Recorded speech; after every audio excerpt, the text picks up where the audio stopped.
Install Android 15 on Redmi Note 8 and 8T via AOSP ROM.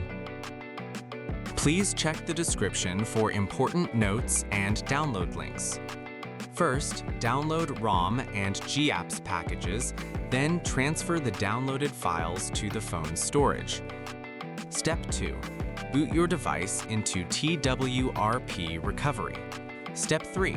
Once you're in TWRP main menu, go to Wipe, Advanced Wipe, and select the checkboxes as shown in the image, excluding internal storage. Step 4. Swipe the button to wipe the device. Step 5. Go back to the Recovery main menu and tap on the Install button. Step 6. Navigate to the downloaded path and select the ROM zip file. Step 7.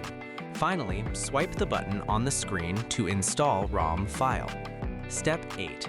Once the ROM installation finishes, return to the main menu and install the GApps zip package in the same manner. Step 9. After GApps flashing completes, select Wipe Cache/Dalvik from the bottom left side of screen and swipe to wipe. Step 10. When the wiping process is completed, hit Reboot System. That's it! You have successfully installed the ROM on your device.